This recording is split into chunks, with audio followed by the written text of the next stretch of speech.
Now we will study about the carotid triangle. The boundary of carotid triangle. First we discuss about the boundaries of carotid triangle. Triangle bounded anteriorly means anteroinferiorly by the superior belly of homoid, anterosuperiorly by the posterior belly of digastric, and posteriorly by the anterior border of sternocleidomastoid. This is sternocleidomastoid. Floor is formed by the thyroid muscle, hyoglossus muscle, middle constrictor, and inferior constrictor. There are four muscles forming the floor of the carotid triangle. Now you can see the constrictor muscle of pharynx. This middle constrictor of the pharynx forms the and inferior constrictor form the floor of the carotid triangle. This is superior constrictor of the pharynx, and this fossa, which lies between the base of the skull and the superior border of superior constrictor, this is the pharyngobasilar fossa. So this in this picture you can also, this is superior constrictor muscle, this is middle constrictor muscle, this is inferior constrictor muscle, and this is styloid process, and this muscle is the long muscle of pharynx, longitudinal long muscle of the pharynx, and this muscle is stylopharyngeus. We can also see glossopharyngeal nerve is run along with the stylopharyngeus muscle, and it also supplies the stylopharyngeus muscle. And in the lower part you can see here, this is supralaryngeal nerve and artery, so which we will discuss later. So now we discuss about the contents of the carotid triangle. So common carotid artery at the level of superior border of thyroid cartilage divides into the external carotid artery and internal carotid artery. In the carotid triangle, external carotid artery gives 5 branches. First branch is on the medial aspect. This is ascending pharyngeal artery. Ascending pharyngeal artery runs along with the wall of the pharynx, because pharynx forms the floor of the carotid triangle. Then second branch is which arises from the anterior aspect is superior thyroid artery. Then lingual artery, and just above it facial artery. If we study this artery according to the level of the hyoid bone,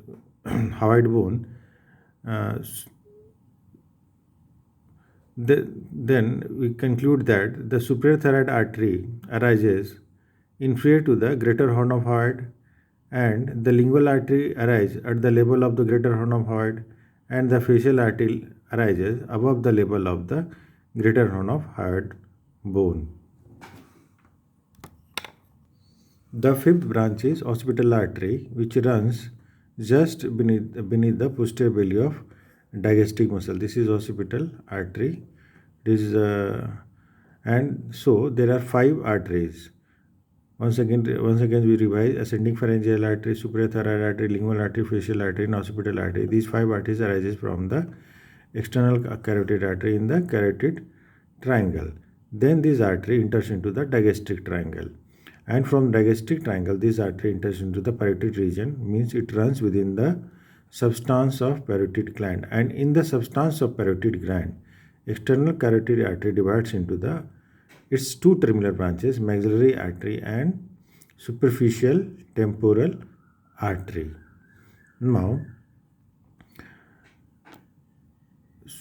common carotid artery dilated at the level of its termination, or when internal carotid starts, at the start of internal carotid artery, this dilatation is known as carotid sinus.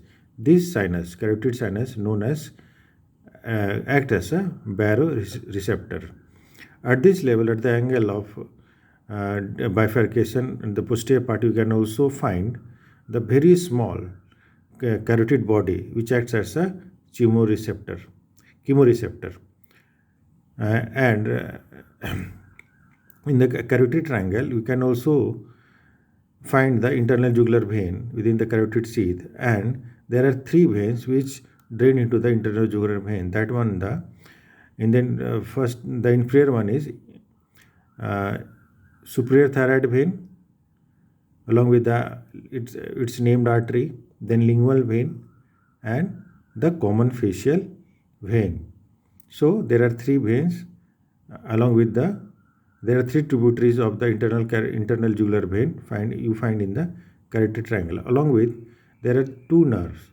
First nerve is spinal accessory nerve you can get in the carotid triangle, and hypoglossal nerve. You also get hypoglossal nerve in the carotid triangle.